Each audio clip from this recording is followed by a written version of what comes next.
Heavyweight boxing fans, what's the deal? Wait, some people get up in here, man. And a lot of you, man, over the last couple months, I haven't been online. You guys been asking me my opinion about this third fight, and people send me messages about my opinion about Glovegate, the gloves, and you guys been asking me a lot of questions, man. So see you all gonna show up. Architect one, what's good, man? We'll see you all gonna show up, and you guys ask me questions, man. We'll go from there. But as you guys are coming in, I'm gonna go ahead and watch this second fight between Wilder and Fury. I'm not even gonna lie to you. I'm not even gonna hold you. This is my second. Well, I watched it live, obviously. This is my second time watching a replay, and it's no secret. I am a Deontay Wilder fan, but I'm also a fan of just the heavyweight division first. All right. So this fight, like I said before the fight, was the big fight introducing us into this new decade of heavyweight fights, and this was the first big one right here. You know what I mean? Before I get into that, though, let me see. Dominic Hardy was good. Chef Boyardee was good. Before I get into that, though, I did see Evander Holyfield came out, and I seen Shannon Briggs come out. They both gave their opinion about this upcoming exhibition, right, between Mike Tyson and Roy Jones Jr. But whenever there's no headgear on, man, you can throw that exhibition shit out the window. That's just my opinion. But what I will say is this: Evander is not like ESPN came out with that 30 for 30 chasing Tyson, that documentary, which is an excellent documentary. Watched that quite a few times. Holyfield's not chasing Tyson no more. I've seen people in the comment section of that article on Boxing Scene talking about it. It's like he's not. I mean, look, both these guys are well over 50. It's not like they're 1-1 against each other. Holyfield clearly dominated both fights, in my opinion. I thought Mike had some good rounds, especially the round where he bit his ear. He was starting to gain some momentum. And then in the first fight, I thought he probably won maybe 1 or 2 rounds, possibly. So it's not like, this is something they're trying to settle a score. To be honest with you, man, when I first heard about Tyson Holyfield possibly being the fight for this exhibition thing, literally in my head, I'm like, damn, I wonder if Mike will bite him again. You can't, look, y'all can't lie to me and say that didn't at least go through your mind. Like, damn, I wonder if Mike gets frustrated enough if they were to fight in their 50s, would he bite him again? But Evander did say that he's not sweating this. He said some other stuff that he just Mike and those guys decided to go a different direction, and he said that he's not training just for Mike Tyson for a third fight. He's training because it's just his lifestyle. You know what I mean? He likes to keep track of his or keep up on his health and his physique, so on and so forth. I did see some clips of him training with Antonio Tarver. I think him and Tarver in a fight would be pretty decent. As far as an old guy fight, right? They're not fighting for a ranking. They're not. It's just one of them things, man, where some legends just reunite to see who gets the better of who that day. You know what I mean? This isn't for a ranking, for a title shot. But I wouldn't mind seeing him and Tarver. But in the picture, it was Tarver, Holyfield, and Klitschko. They're all training together, getting their work in. Um, but yeah, man, I'm not, it doesn't make me feel either way about Tyson Holyfield not fighting exhibition. And it doesn't mean that they'll never do it. You never know. Mike goes in here and gets rid of Roy in a round or two, which I think he will. I think Roy's punch resistance is shot. And I think at this stage, I just don't see him being able to take, even from a 50-year-old Mike Tyson, I don't see Roy being able to stand up and take that type of pressure, taking those shots. Because Roy is going to try to get against, I think Mike's going to get him against the ropes, and he's going to force Roy to try to roll with shots. And I think he's going to eventually get caught with something, and it's going to be nasty. All right. But doesn't necessarily mean that Mike and Holyfield will never get it on, but there's a lot of other old guys out there. Shit, Holyfield and Shannon Briggs. I know they became friends when they were training at the heavyweight factory down there in Florida.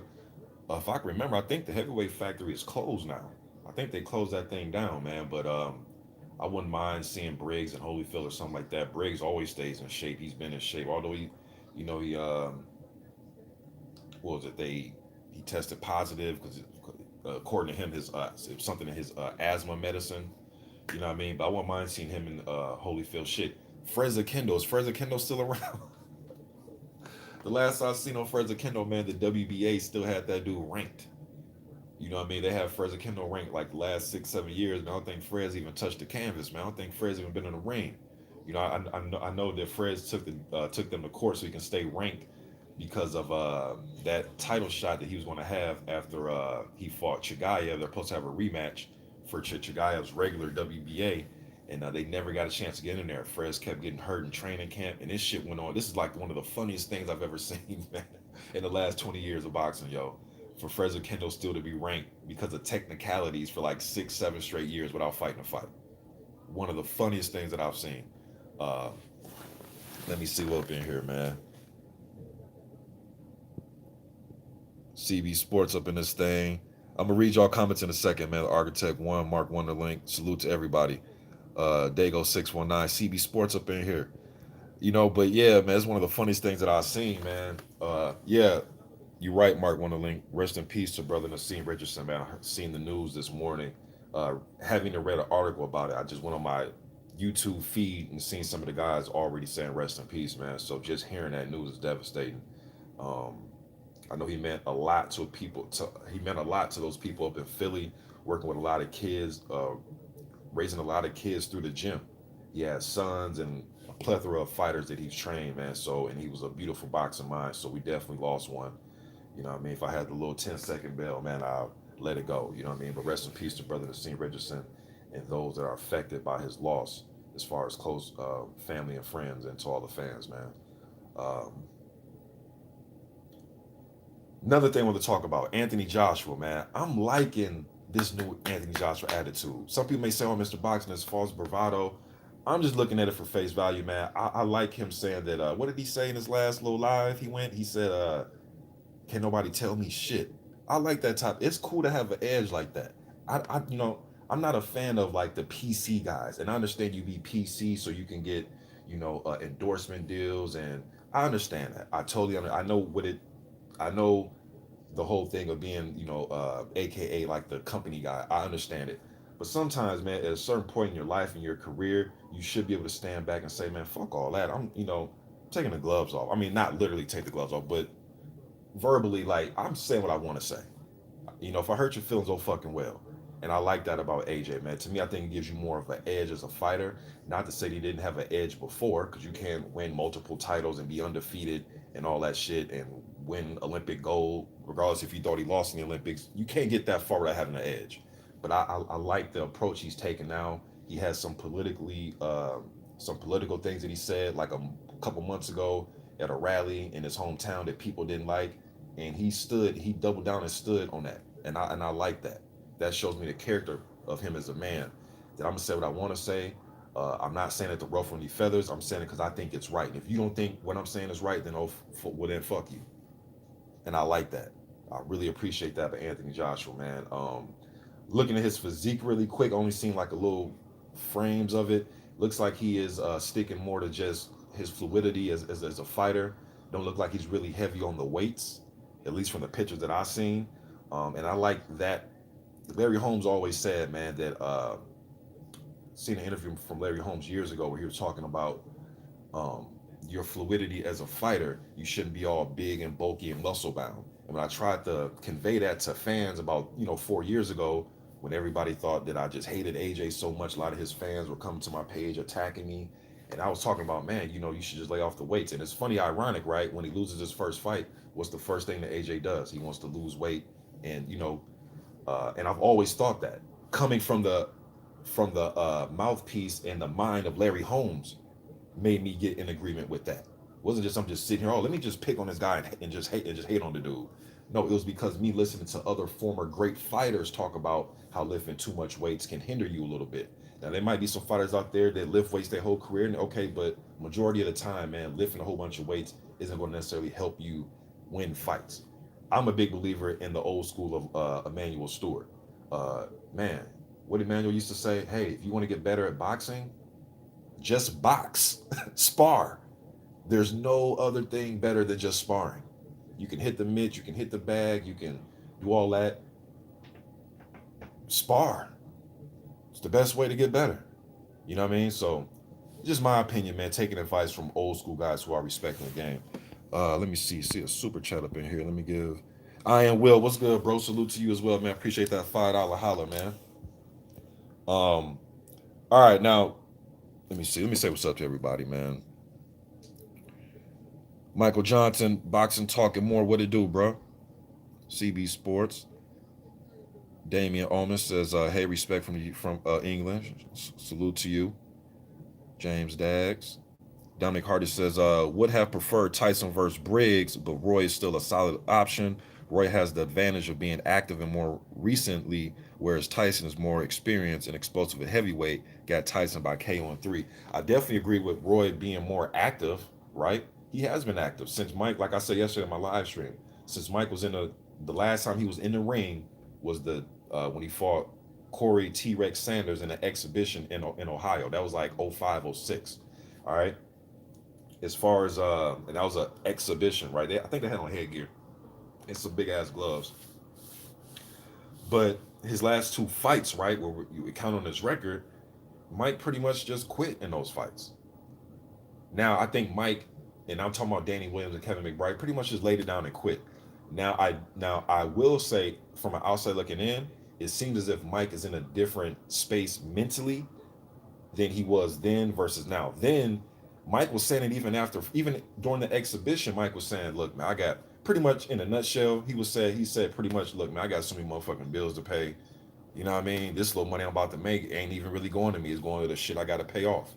Pretty. You guys go look up those articles, man, where Mike was talking like that. Now Mike seems as if, and I don't know his bank account, but it just seems from the outside looking in, it seems as if Mike is in a better position. Mentally and maybe I don't know, but just maybe financially. Because look, man, you guys know how it is. Working because you have to pay some shit off and pay it down is a different mindset than owning your own business, going at your own pace. You're mentally just gonna be different. You know what I mean? There's not that pressure, like that pressure of, man, I really don't want to do this shit. And once fighters have that, I really don't want to do this, but type of attitude, I really don't have faith in them in winning big fights. I think I'm pretty much uh, worried about their health at that point. Because this is the wrong fucking sport to get in when you really don't want to do it, but you got bills to pay. That's just to me, for me, that's all the wrong reasons. But Mr. Boxer is called prize fighting. Yeah, but you also take in consideration your legacy as well. Fighters may not say that and they may shit on that part, but they do care about their, especially the great. I'm talking about the great one. I'm talking about that 1%. I'm not talking about Joe Blow fighting on a Wednesday in Connecticut somewhere. And no disrespect to Joe Blow, because the fight game is hard, man. But I'm talking about that 1% of fighters, those great ones like Mike Tyson. They care about their legacy. They definitely do. They may portray something else during an interview, but deep down, when it's them, I believe they do care about their legacy. Uh, oh, my man up in here. Mr. Nat Attorney 1, what's good, man? Old school. P Money was good. Old school up in here. Been communicating with Natty shit for about 10 plus, about 10 years on here, man. Uh, let me see what's up in this thing. Jay Alive Forever. What's good, bro? Saint Cruising up in here. Okay, so let me talk about this Wilder. I see somebody left a question. Damian Omen says, "What, in all honesty, can Wilder bring that's different to what he brought into the first two fights?" I'm gonna get to that, bro. Black Reality TV up in here. What's good, man? Good to see you up in here, brother. Blackout up in here. What's good? Uh, all right. Let me talk about this. Okay, I'm watching the second fight right now. It's the fourth round.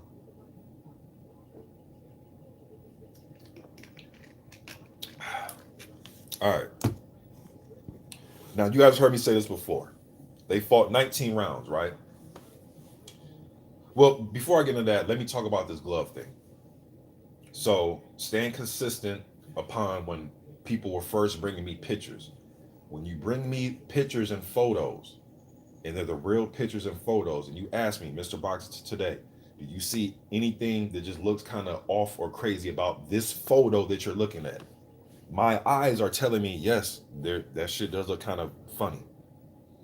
Um, do I think that's solid enough proof to get a victory overturned or anything of that nature? No, I don't. Because if it was, the decision would have been turned over, right? That doesn't necessarily mean that I believe that there's nothing wrong, or I don't believe that it should be turned over. Look, man, They have a third fight coming up. And I'm glad Wilder hasn't said anything. Some people are like, well, why hasn't Wilder said anything? Why hasn't Wilder? I know somebody from his team, forgot the brother's name, Tay Jones or Tay Johnson. You guys know what I'm talking about. Seen him comment, look, he may be very close to why I've seen him walking to the rings. I've seen him in the locker room, so I know he is closer to the team. But I want to hear from Deontay Wilder. Just an interview about just everything that's going on, his preparation for the third fight. I know he took some photos, a photo shoot out in Africa, so I know he's doing those type of things. But just I want to hear his, and I've heard him speak about the George Floyd thing when he came out with that statement, which I love. But I'm talking about just the boxing wise though. I want to just hear what he has to say about his preparation for the third fight. What is he going to do differently than he did in the first two fights or from the rematch? What he thinks about this power that Fury was hitting him with. I want to hear just what he has to say about those things. All right. Um, but I'm glad that he's not saying anything, because if he says something, right, then it's more excuses. See, he just got excuses. If he doesn't say nothing, he ain't saying shit, because he know it don't matter. He's in a lose-lose, man. It's like a double-edged sword, catch 22. It doesn't matter. And since it doesn't matter, why say anything? Especially publicly. If his team think that there is something, then Wilder needs to nip it at the bud behind the scenes, not an article or a quote from Boxing Scene, behind the scenes. All right, look, we're going to do this and this and this differently. This is going to be the new protocol for what I want my team. Shit, if Wilder wants to be in on the glove check, I seen Floyd do it when they were getting to fight Maidano. Floyd was right there pressing on the gloves and all that. So if there is a problem, Wilder's needs to, if he does think there was a problem or something's fishy, if he does believe that, then you have to handle the behind the scenes, because that's where everything is go down, right? Behind the scenes, right? It goes down behind the scenes. So you got to make sure that your team or you or both or all is in place to catch these things if he thinks something was fishy. All right. Appreciate that super chat. My man Black Reality TV says Wilder going to use uppercut on the inside and left hook more in the third fight. All right. So if he does think there was something wrong, then fix those things. And there's been so many things like the gloves I've heard about, just a lot of things, man. But and another thing I wanted to touch on was the roughhousing, right? I got to be honest with you guys, man. Roughhousing been around forever. People using elbows on the inside. I mean, Bernard Hopkins. I mean, hitting you on the thigh when the ref is on the left. He hit you with the right hand on the thigh, but have his shoulder and back in front of the ref. I mean, all these little tricky little things. Mike Tyson would follow through with overhand rights with his elbows. Ali, one of my favorites of all time, would rabbit punch the shit out you. You know what I'm saying? Klitschko and Lennox Lewis lean their whole fucking bodies on you, and then tell the ref, "What am I doing? What? You know what I mean? Like they're raising. You guys know Bill Laimbeer from the Bad Boy Pistons, right? Foul the fuck out you. Then look at the ref like, "What?" With his hands up, like, "What? What? What am I doing?" And he's saying, "What?" He'll put his arms out, saying, "What am I doing?" As he's flailing his arms, he'll flail his elbow into your face, say, "What?" Look, man, little dirty tricks, little nuances of the game in every sport. It's in every sport that I've ever played. It's in every sport that I've ever played. So I'm not going to sit here and get mad about Fury using roughhouse tactics. That's Wilder's job to counter all that shit. You know what I mean? Riddick Bowe knew what to do against Holyfield when he used those headbutts. Now you may say, "Oh, Mr. Box, because Riddick Bowe's tall." Okay, well, he knew what to do. You have to counter that shit by knowing what to do, man. Now as far as their fighting styles, right? As far as their fighting styles, look, man, they fought 19 rounds, right? And I said this after the rematch. On my scorecard, I either have it 14 rounds to 5 in favor of Fury, or maybe 13-5-1. But I gave Fury 13 or 14 of those rounds. That's like shit. I don't what's the quick math? Like 70%. So in my opinion, bro, since when they're in the ring together, from what I see and how the fight's playing out, Fury's winning 70% of all those rounds, man. Or all the rounds they fought. I think he's won at least 70% of them. Not beating his ass, or well, in this second fight he was roughing him up, but in the first fight it wasn't off of just beating him up. It was just peppering him, turning him, putting pressure on Wilder. I'm not talking about the Joe Frazier pressure. I'm talking about just the front foot pressure, feints, putting enough pressure on Wilder to where Wilder is inching back. He's not standing his ground. He's inching back. Now you may say, Well, Mr. Boxing, that's a good strategy. Inch back a little bit to walk Fury into a right hand. That is great. But when you're getting triple feints and double feints in, then he'll triple feint you, then throw 3 jabs in a row. That type of shit, it just throws Wilder off. It makes him put his offense on the shelf. And Fury knows that. Those are the little mind games that he's playing. I'm a triple feint. I have no plans of hitting you, but I know if I feint you, it's going to make you put your offense on the shelf. All Fury did, in my opinion, is fight a cleaner, better. Well, he is just a better fighter than this other guy, but better. He fought a better version of a fight, the Johan Duipa fight. He just fought a better version of that, in my opinion. Crowding Wilder, getting up in his chest, getting him against the ropes. I heard my man was at Black Reality TV say, think Wilder's going to shoot up because I'm watching right here, bro. This is round 6, was a minute 18 seconds. Wilder threw the uppercut on the inside. He's gonna have to work it early. Right now he's trying to work it, but he's gassed. His legs don't look right. He looks sluggish, tired. That was another thing. I'm thinking 230, although I did say going into the fight, I thought 230 was good for him because he's 6'7". He looks like he's fucking carved out of stone, even at 230. I didn't think it'll be a problem for him. Why did I say that? Because he fought guy, I think, was it the Spilka fight where he was like 228? He has a few fights where he's in the high 220, so I didn't think it'd be a problem. But maybe Wilder is the type of guy that needs to come in at 215. Maybe it's just not for him to weigh 230, 235. And even though he beat those guys weighing 228, them guys ain't Tyson Fury either, though. You dig? And styles make fights, and Spilka was fighting a whole different type of fight. He couldn't put the pressure. His thing was dart in and out, throw quick combos and dart in and out. Fury got some dog in him, man. The dude has some dog. He'll lay on you, smother you, slobber on you. You know what I mean? Hit you with the opposite hand. Wrap your one hand, work the other hand. He has that in his game. That was Fury when he had hair. We call him Fury with hair back in his early career. Against the fights against McDermott and the fight against what's my man's name? Wilder fought the cat too. What's that cat name, man? I got the cat in my head, man. It's him and Wilder both fought the dude, and Fury went to war with this cat. It's the dude that Wilder knocked out. I think Wilder landed like a left as dude was going down. Then Wilder kind of did that little shake shimmy as he walked away from the dude. I forgot the cat's name. I gotta look it up, man. But Fury fought the cat too and went to war. It was actually an entertaining fight. Nikolai Furta. They went to war. When Fury was in trouble against Cunningham, what did he do? He started to smother him. He started to use his physicality. That's what I think disrupts Deontay Wilder is physicality. And if you add that with feints and a person with a long reach, a person is taller and longer than Wilder himself, and you start adding feints in and just overall toughness and hand speed and combinations and good footwork, it almost just seems like a mountain that's just hard to climb. And I want Wilder to win the fight. You know what I mean? I'm rooting for Deontay Wilder to win, but just looking at their styles, looking at the 19 rounds they fought, man. I just think Deontay Wilder's an underdog when it comes to fighting Tyson Fury. Yes, he had him down twice in the first fight. Man, I mean, we can argue that a lot of refs would have just looked at Fury when he went down that second time and just waved that shit.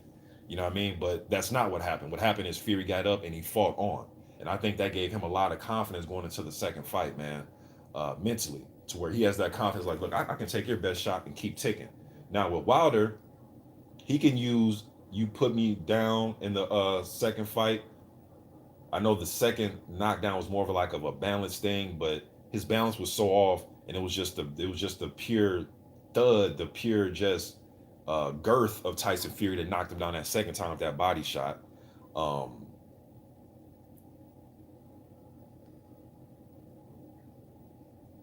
I'm curious to see when they get into a clinch, is Fury going to see, like when they get wrapped up on the inside, Fury's going to start ringing overhand rights on the ear or behind the ear of Wilder to see how he reacts.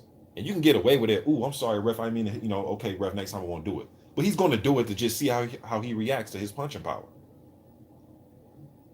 Will those type of shots get him dazed? Will he start to lose his balance? Will Wilder start complaining to the ref? Fury's going to test all that shit. I think Wilder should start adding his own feints.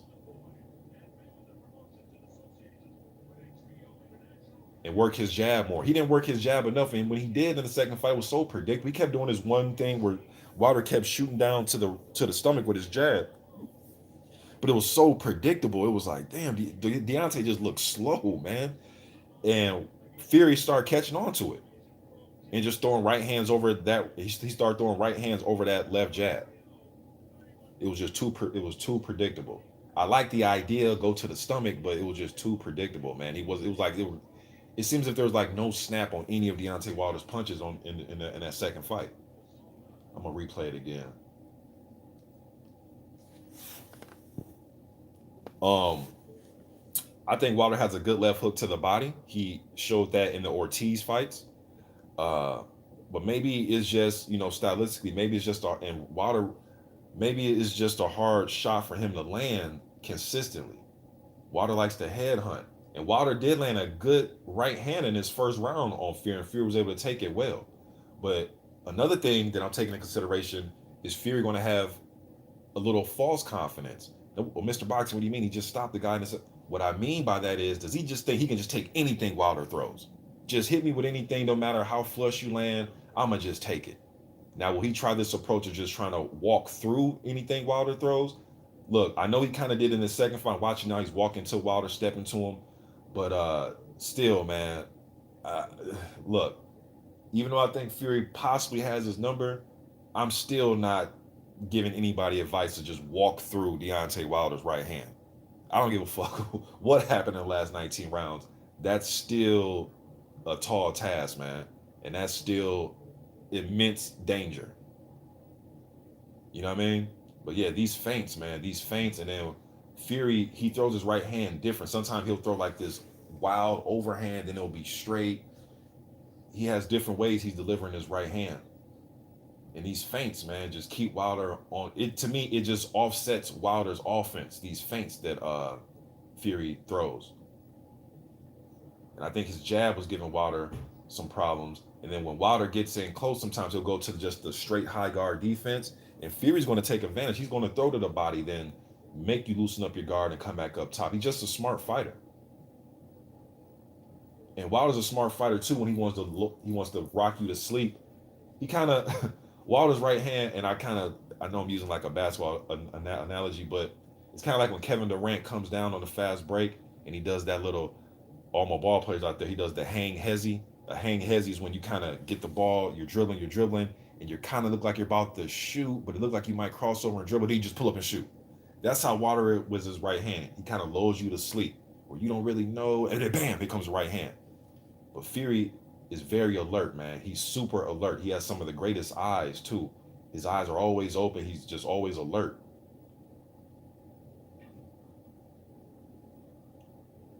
Yeah, these feints is what's getting to Wilder, man. It's these feints, and then Wilder can't get his jab going. When Wilder wants to get the jab pumping, Fury does something that I used to see Roy Jones do a lot, where a guy be throwing his jab or probing his jab out there, probing, and Roy would kind of bat with his lead hand, his jab hand, right? He'll bat down, and he'll either bat down or catch your jab as you're probing and trying to look for spots. He's just stopping it. He knows the other hand is coming. He's making your jab just ineffective. And that's what looked like Fury was doing to Wilder in this fight when Wilder was trying to jab him. Focus ball up in here. What's good? Trick Noty, what's good? Let me go ahead and read some comments, man.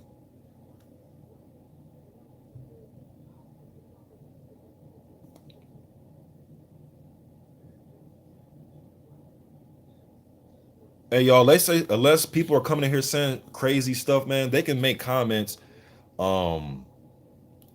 If they think Fury's gonna beat Wilder or whatever, they can make those comments, bro. As long as it's not racist, as long as y'all know, man. As long as it's not just foolery, they can say what they want, man.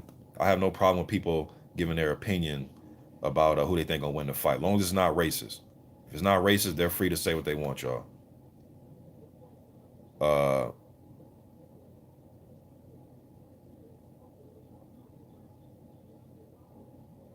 my man, and I know a lot of people think that you know, Wilder was drugged or my thing is, look, man, I mean, we can go with that back and forth. Um, And I'm not here to tell anybody they're wrong. Look, man, people can believe what they want. You know what I mean? And you guys know me as a channel. I don't get into, you can believe what you want. I'm just big on, even if that shit did take place, bruh, here's what I say to that. Even if you think those things did take place, guess what else took place that we saw? That we saw is Fury in his second fight beating up Deontay Wilder. I mean, he beat him up, y'all. And y'all know I'm a Wilder fan. I traveled to his last two fights. Well, the rematch with Ortiz in the first Fury Wilder. I'm a huge Wilder fan, but I know what I saw, man. I saw him get beat up, y'all. And we can't take that. See, and that's another thing about this thing. Like people want to say, oh, the second fight, it shouldn't be counted. Okay, but what is counted is me seeing him physically being beat up. You can't just take that away. You can't take away the physical beating that took place. It was kind of like when Mike Tyson fought Buster, right? And you guys remember after they had a huge press conference the day after the fight. It was Don King, Team Tyson, Mike Tyson there with like some $2,000 Versace glasses on. Y'all remember with the shades on, you know what I mean, covering his eye. And they were all sitting there, and Don King was leading the way, saying the fight should be overturned because of the long count. Remember that? And Mike Tyson's sitting there, and they're all kind of they're counting how long Buster Douglas was down. And I'm sitting there, even looking at it in retrospect, looking at it now, it's like, okay, bruh, but last night you got your ass kicked though. Like we can sit here and say long count, but I saw you looking for your mouthpiece after being dropped. That happened. So even if that were to be reversed, what can't be reversed is me seeing you getting beat up and getting knocked out. And the same thing with this. Fury did put him down with a good shot. And then he stopped him. And I think it was a good stoppage. I know let him go out on his shield. I understand all the warrior talk when it comes to boxing. Go out on my shield. I'd rather die in the ring and that sort of thing. And hey, man, to each his own. If that fighter feels like that, hey, that's his prerogative. But I thought it was a good stop. I just thought Deontay had nothing left in the gas tank. I think he had no snap on his punches. I think he's one of the most dynamite punchers I've ever seen. And if there's anybody that has the puncher's chance, Deontay Wilder's the epitome of that guy, right? He's the epitome of a puncher's chance, right? But it just seemed like he didn't have his feet. He couldn't get his feet set to even generate any type of power. You know what I mean? It just looked like he just looked like a done fighter, and come back and fight another day. You know what I mean? But I'm pulling for him. I'm pulling for Deontay, man. I just think he needs to. His snap on his punches have to be there. That's just first and foremost. The just snap on the punches have to be there, man. Because this slow motion punches, it just didn't like he had snap. The first round he did throw, like I said, a good right hand on Fury. It didn't land flush, but it was still enough to make Fury be more alert. Ooh, that was a good right hand by Fury. This is the third round. Fury landed a jab and a right hand, kind of buckled Deontay Wilder's legs. I just think Fury took advantage of just some of the holes in Deontay Wilder's defense, man. Low hands. And Fury carries low hands itself. It's just this shit, man. Whoever can take advantage of the other person's flaws first. You know what I mean? Everybody has flaws. So don't, hit me with there's some perfect fighter out there, because nobody's fucking perfect.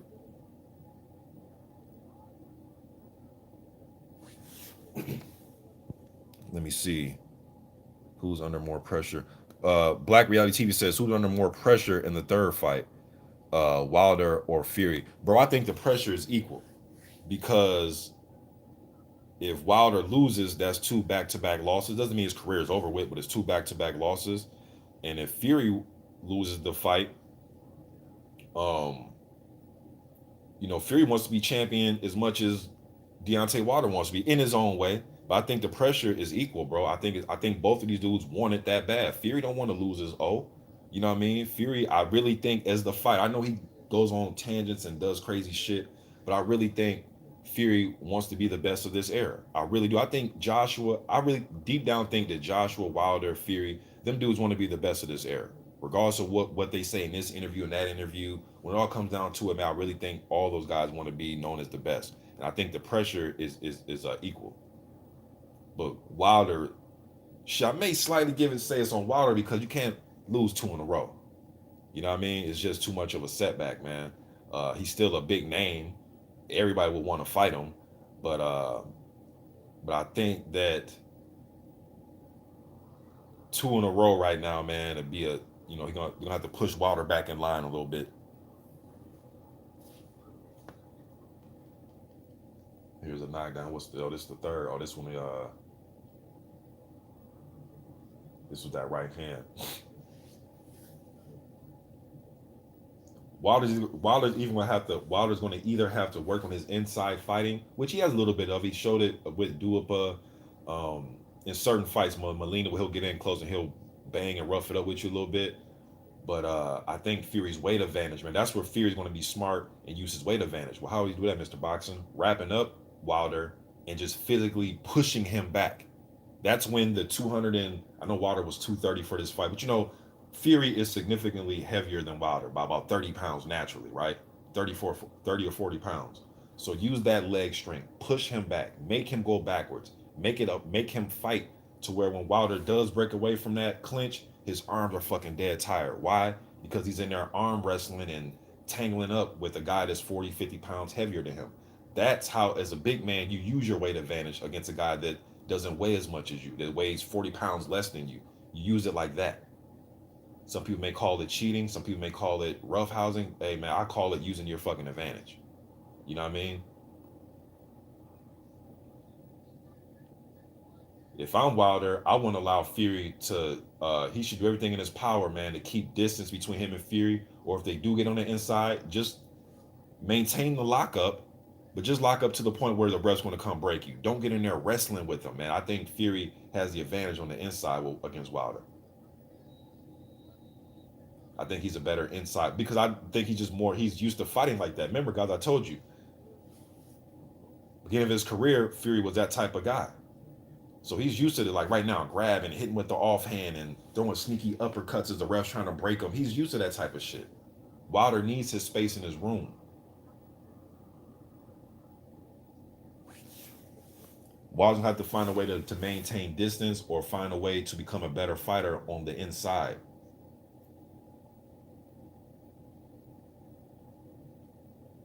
He needs to use that jab more as well, man. Let me get to y'all's comments. I pretty much said everything I have to say about this.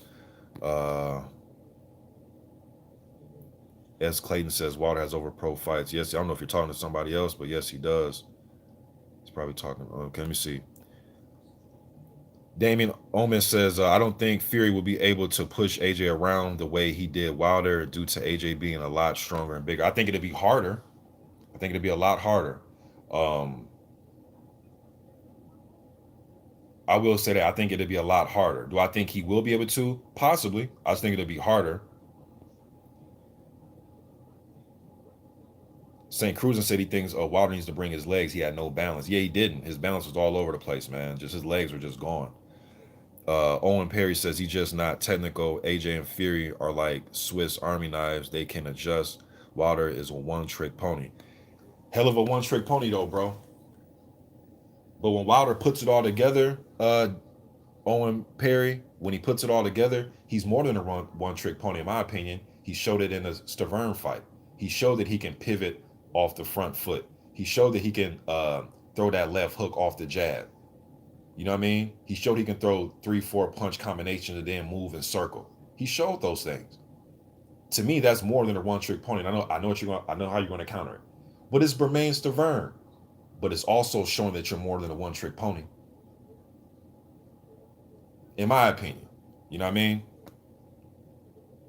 But it's a hell of a trick to have, man. But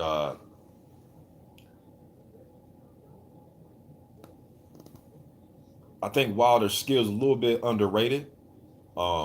He's not Larry Holmes. He's not Ali. You dig what I'm saying? He's, and like I always say, man, sometimes great fighters, they're not textbook.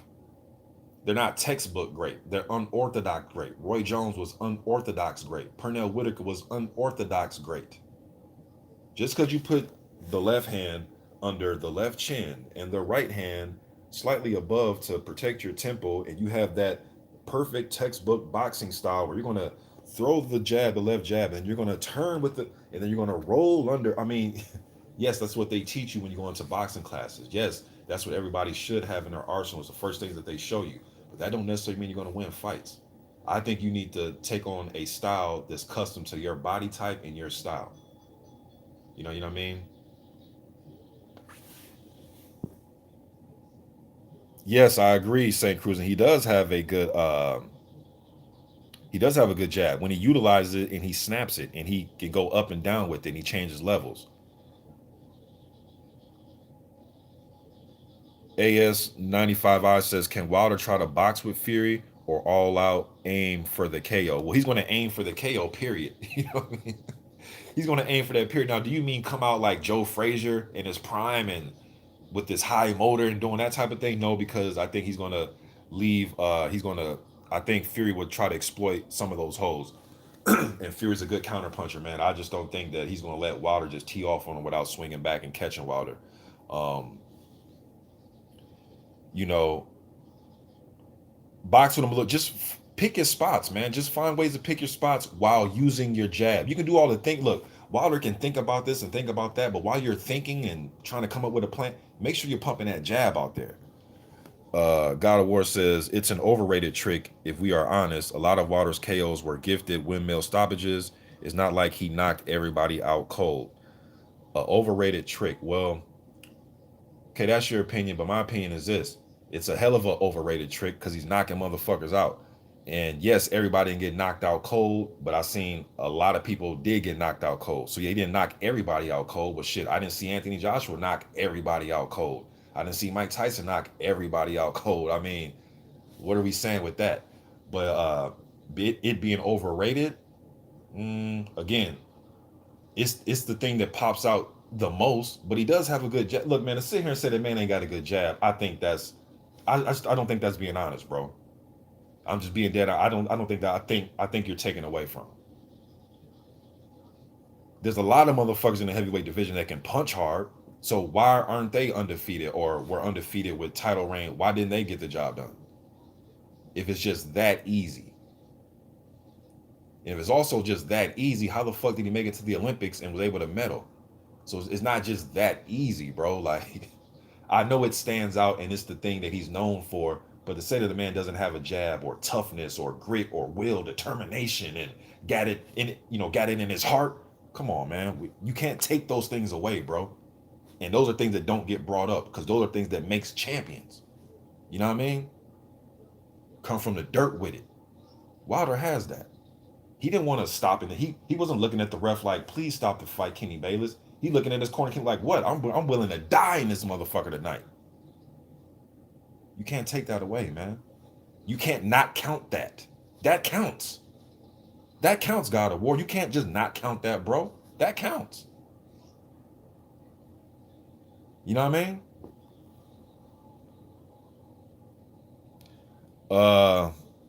Man, y'all getting in with the comments. Damn. Focus Ball, he says that's bullshit. So should I head kick someone and or headbutt them because I have the advantage in those areas? Fuck no, it's boxing. If you do some non-boxing, you're cheating. Um, I understand what you're saying, folks. Well, now I'm not saying go in there and knee a motherfucker in his nuts, right? I'm not saying that, but and I don't know if you're commenting to me, bro, or if you're going back for somebody else. But I will just say this, just off what you said. Yeah, I'm not saying go in there and just, hey, look, y'all, like, give him a fucking Randy Savage, Macho Man off the top of the turnbuckle. You know what I mean? Elbow drop. No, I ain't saying that, bro. I ain't saying kick a motherfucker, knee a motherfucker in the nuts. But I am talking about just the little nuances of the game, bro. With motherfuckers using elbows here and there, or hitting you late on the break, or just doing little shit that is deemed as cheating. They all do this shit, bro. All of them. All of the greats had something in their toolbox they did. Roberto Duran, one of the coldest motherfuckers I've seen, will be on the borderline with them low blows. When he would go to that body, that motherfucker was always tiptoeing the border, the border line of a low blow and what was legal. You know what I mean? I'm not advocating, hey, go out there and cheat.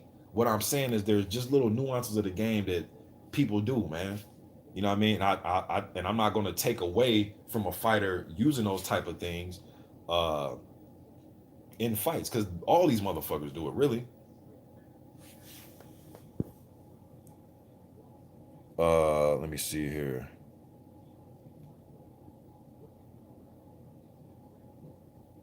Man, y'all getting it in with the comments now. Let me go back up.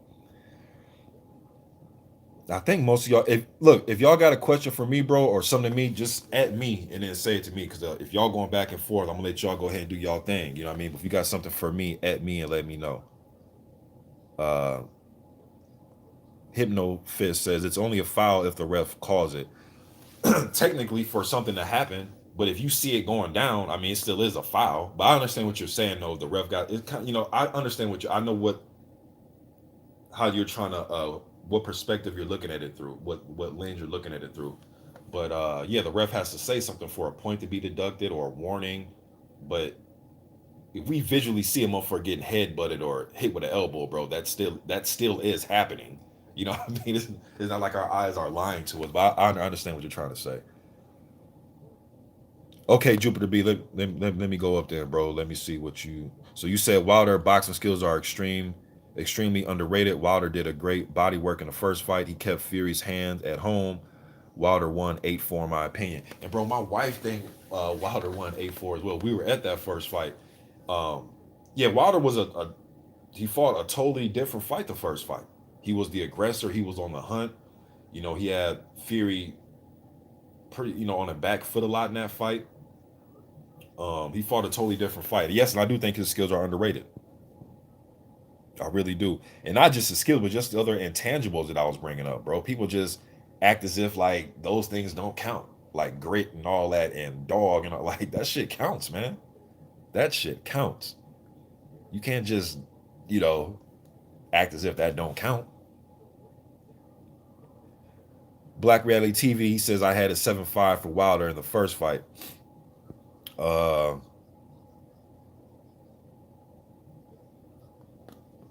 Stale Lion says Wilder was weak, bro, from too much sex. Stop acting like that's not real. I'm not sure if you're talking to me or not. I'm not sure what Wilder was doing with his dick, bro. I have no idea what these dudes do with their dicks. He probably could have been getting some pussy, but I don't know what the fuck he was doing. All I know is what happened on fight night. You know what I mean? H. Khan says, Mr. Boxing, I was at the first fight too. I had Wilder up 7-5 easy. Trick Nolly said, look at my comment. I disagree, Owen Perry. You said once Hearn controls all of boxing, it will improve the sports in the U.S. Uh, I don't agree with that. He has to learn the U.S. market first, because this dude having fights set up in just obscure ass places in Kansas and uh, what was it, Rhode Island? And I understand that Demetrius Andrade is from Rhode, but I don't agree with that, bro. I think he has the UK on lock. He knows what to do with the UK, but over here he gonna have to learn just the geography of everything, the demographics. So he gonna have to just learn shit over here. Man, he's gonna have to keep learning and keep improving over here. I don't think it being under his control will improve necessarily. I think he can add some uh, a different flavor to it, but it being controlled by Hearn, no, because he doesn't know the fan bases over here, man, and how things work over here, as opposed to how things work in the UK.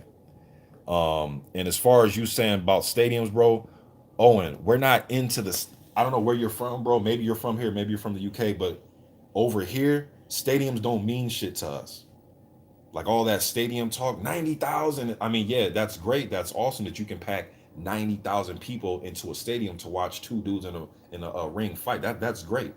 But we like the 18,000, the 17,000. We like that over here. You know what I mean? Um, Me as a fan, I know but Mr. Boxing is just for it's just for the excitement of it all. But I don't want to be in a stadium sitting nosebleeds, looking down at two little dots in a ring. Like I don't, me personally, I wouldn't want to do that shit. But for us, bro, that stadium thing, that's not. We don't get off on that over here like that. I know it looks beautiful on TV and there's fireworks and there's lions and there's giraffes and tigers and what I mean, laser shows and all that. Yeah, it looks great, and I'm sure the atmosphere is like, damn, this is crazy up in here. So I can understand how it probably feels to be at Wembley and all that, but we don't get off on that over here like that, bro. It's just not. At least from the fight fans I interact with and coming up in the 80s and 90s, yeah, we never really had discussions about shit like that, like stadium fights and all that. And there's a lot of fights that could have been deemed as stadium fights back in the 80s and 90s, right? You know what I mean? So that's not really, we don't really get off on that over here like that. Let me see. I should have did a lot better job of reading these comments, y'all. Damn. But when I'm cooking sometimes, man, I can just venture off and go into long as. Let me see. Joseph Brown says Wilder lost. He lost. He got chance to right the wrong. He ain't crying about it. And that's what I respect about him. Yeah, he definitely has a chance to right his wrong, bro, with this third fight. Jupiter B says, notice Hearn always talked about stadiums, but never the money. He wasn't making the money. That's why he came here. And he knows that, look, man, and this kind of going down memory lane, but 2, 3 years ago when this whole UK versus USA thing started heating up in 2016 or whatever, so about 3, 4 years ago, uh, I remember people saying that UK is taking over boxing and uh, the home of boxing is the UK, all this shit, right? And then fast forward a couple years later, now they're all coming over here. Bro, the US, like I was telling people, man, Vegas is no matter. I don't give a fuck if you have a 300,000 stadium. Vegas is still Vegas. New York City is still New York City. I don't give a fuck what size stadium they fight in over in these other places. Vegas is still Vegas, baby. Come on, man. All the money that generates in Vegas, man, just the high rollers, like Vegas is still Vegas, man. New York is still New York.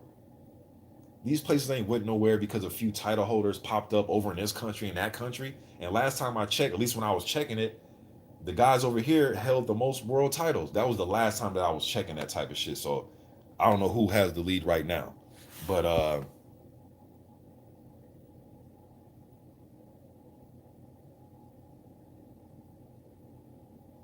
you know what I mean? And then, they're gonna charge more for tickets over here in a smaller venue, and they're gonna get their money, man. You know, they're gonna get their money. Let me see.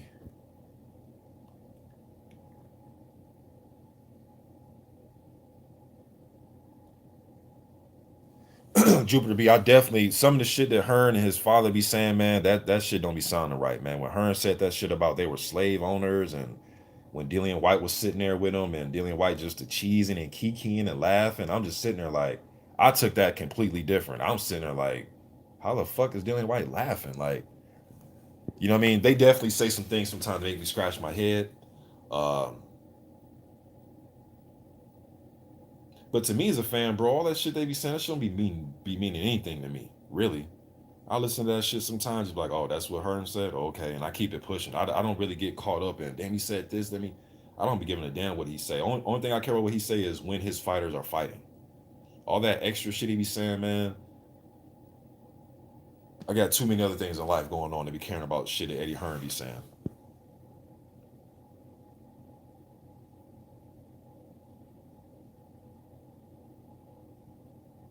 All right, focus ball. I'm gonna definitely check that out, bro. And I've been seeing your video. I've been seeing a lot of your videos, man. Seen the one the other day. You were showing techniques on how to hit the bag. I think you were showing footwork and all that. I'll be checking you out, bro. I'm gonna definitely check that out, focus ball. I'm gonna skip around y'all to some comments, man. Y'all been leaving me a lot of comments. I appreciate y'all showing up. Over 50 some people at one point, which is pretty good for me because when you're not active on here, man, people don't know when you're going live or when you're coming back or when you'll drop a video. So for me to get over 50 people in here is pretty good. Being that I only made a couple videos in the last 4 months, made like 3 videos in the last 4 months. Let me see if I could pick a question out. Damn, there's a lot. On the next one, man, I'm gonna do a lot better job, man. Um,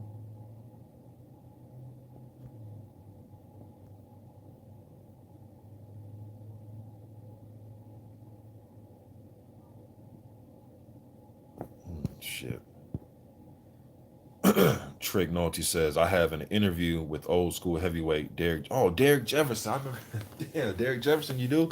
He says, to me, he was Deontay Wilder back in his day. What do you think? Uh,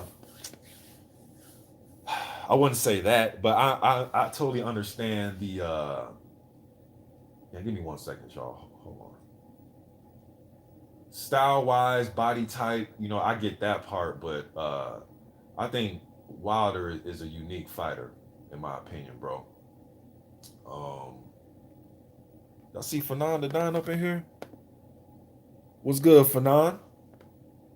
I'm gonna jump off in this. I know y'all, you be going live, and the brother and Trill talking to me going live. Y'all know how I am. Man. I just pop up. I'm like that uncle, man. I'm starting to turn into that uncle. Y'all know that uncle or cousin just pop up. They live down south or in a different city, and they just pop up. I'm like that dude now in the boxing community, man. I promise I'm gonna try to be more uh active, man. But I ain't going nowhere. Y'all been here for 10 years. But yeah, Derek Jefferson, man, shit, I ain't heard Derek. Y'all remember that fight Derek Jefferson had with what's my man's name? Maurice Harris. You know what I'm saying? Man, I heard Derek Jefferson's name in a minute, but I'm gonna check that interview out too. So I gotta check out my man Focus Ball and go check out my man Trick Nolte is his interview. Lawrence Williams was good. My man D Style, appreciate that $25 holler, man. I solely appreciate that, bro.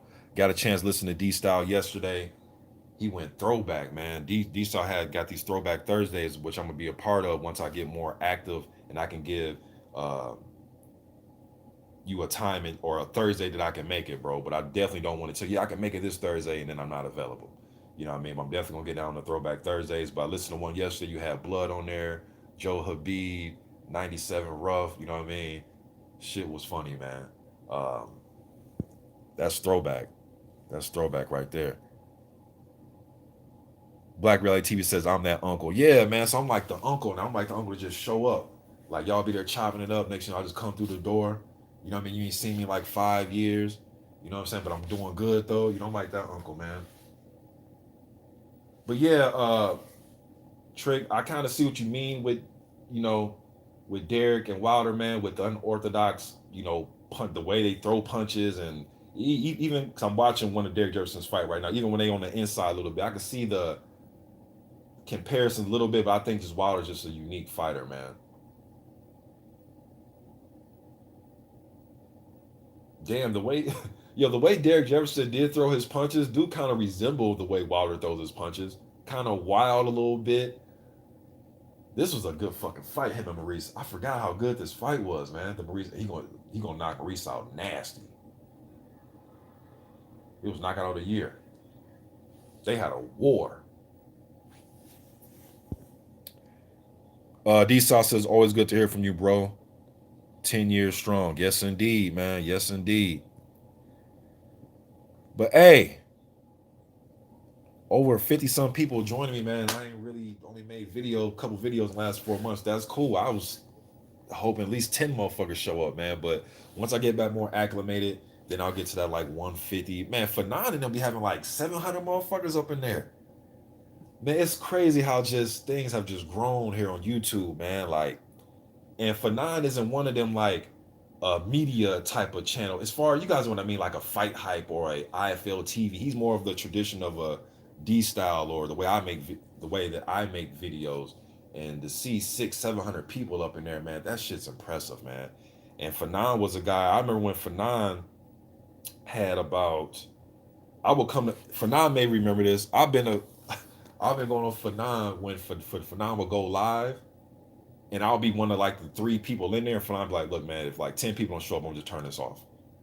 I was following his lives when he was saying shit like that in his lives, and he was going black screen the way I am right now.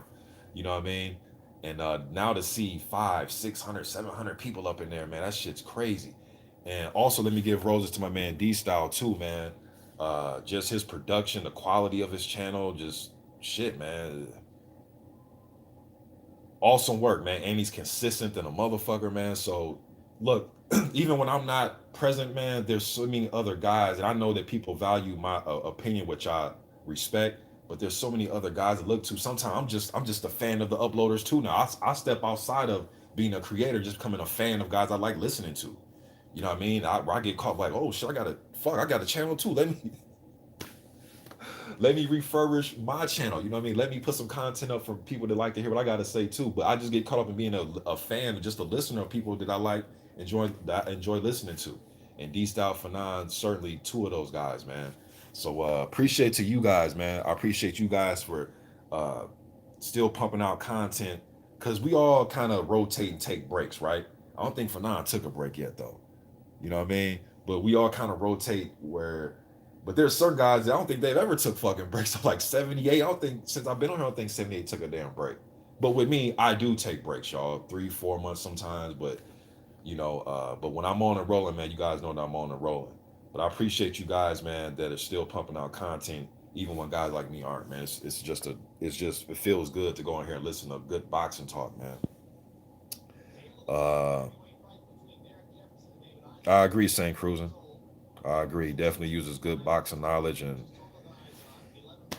it's just great content, man. Shit's overall. I could sit here forever and talk about it, but it's just great content. All in all in all.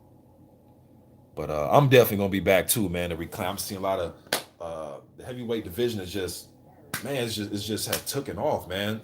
When I was speaking about Fanon, his channel growing, and 600, 700 people in his lives. That's how the heavyweight division is now. 10, 11 years ago, bro, I was making vids only getting like 17 views on, and the numbers on YouTube were different back then too. Cause I remember back, and D Stock can attest to this.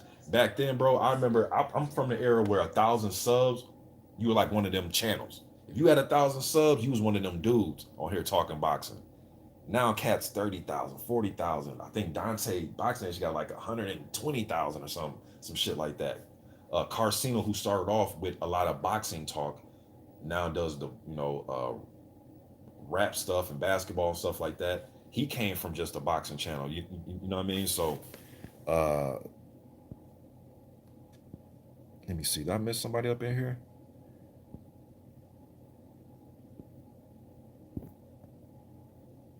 Lawrence Williams, man, I appreciate that $5 holla. He says, Mr. Box Today, you are my OG in this YouTube boxing. You influenced my channel. I appreciate that, Lawrence. And it was nice meeting you too, bro, at the Wilder Ortiz rematch, man. Got a chance to meet you when we were chopping up with Malik Scott. LU says, and this be my last one, y'all. It's gonna be my last one. Is BFTB up in here? I see my man Dion Folks. He says BFTB. If he's up in here, salute to my man BFTB. I didn't think I seen him in here though. But you say question. You says please, what's your take on how Mark Breland was treated? I've been hearing a lot. I heard they let him go. I just want to hear from Deontay Wilder, man. I want to hear Wilder talk about these things so I can get a better understanding. But from just a fan's point of view, I think Mark Breland is a brilliant mind. He's one of the best amateur fighters. He knows technique. He was a tall fighter for his weight division, extremely tall. But is he gone though? Is Mark Breland gone? I just, bro, I'm not gonna hold you, LU. I just heard a lot of hearsay and gossip and rumors, so I'm not sure. Is he gone? Is there concrete evidence that he's gone? Did they get him up out of there? I'm not sure, bro. Oh, some people say they don't know. You says, did he save Wilder that night? I thought he put Wilder in position to fight another day without Wilder taking punishment that was I don't think was warranted. That's my opinion. I know Wilder. I'm gonna go out on my shield, grit, determination, getting from that Alabama dirt. I'll die in this motherfucking ring. I understand Deontay Wilder's mindset. I appreciate that type of mindset. But I do think the stoppage was the right one. I really do. I just don't think Wilder had enough in his legs. I don't think, and I know, like I said, Wilder's the epitome of a guy with a puncher's chance. I just didn't think that one punch was going to come. It just didn't look like that when I saw him in the corner uh, trying to be on the defense when Fury was landing combinations on him. That's what I think. Um, but Let me see. Jupiter B says they don't know how he was treated. They just spreading gossip so they can find a way to bash Wilder. Yeah, bro. I'm shit. Did he get rid of Mark from? I just heard a lot of gossip, man. Black Reality TV says if they don't stop, he says if they didn't stop fight, we might not be talking about a third fight. Yeah, and I really agree with that, man. I really agree with that. So I think Breland did his job. Wilder also did his job as a warrior, saying why didn't you stop or why did you stop the fight? Both of those guys did their job. I think Breland was for his safety and health. He knows Deontay Wilder, man. He knows, okay, something ain't right. And at that point, remember, guys, we thought the blood was coming out of his ear. Regardless of what was said after the fact, but just in real time, it looked like the shit was coming out of his ear. Along with not having the legs were gone and he was winded and then looked like he was going to catch a second wind. He just looked out of it. I think it was a good stoppage. I think he did his job. And I think Wilder did his job as a warrior, standing there like, what? Motherfucker, I ain't dead yet. And I'm saying that loosely because I don't like play around with death in boxing, but just the mindset of somebody that's willing to give it all up in the ring. I thought Wilder did his job as far as looking at him like, why are you stopping the show? You know what I mean? But hey, man, let me see. D Style, he says, a puncher's chance, the Ashy Knuckles. Thanks for the plug. Yeah, y'all, Ashy Knuckles is another one that's old school, man. So if him and D Style going to collab, y'all definitely go check that out. Ashy Knuckles, one of the best dudes on YouTube to make YouTube videos talking about boxing over the last 10, 11 years, in my opinion. You know what I mean? So if him and D Style collab, y'all definitely need to go check that out on D Style's channel. Hey, man, I appreciate all of y'all showing up. I know I didn't get to a lot of comments on the net. I'm kind of rusty, man. I'm like MJ coming back wearing a 4-5. You know what I mean? I'm kind of rusty. Like when he played the Pacers in the first game, when he came back, kind of rusty. But y'all know as I keep going, I'm going to give y'all that double nickel game that he gave the Knicks when he scored that 55. I'm going to come back like that, MJ, with 23 on, man. But I appreciate y'all showing up. I will be back. Y'all be easy. I'm gone.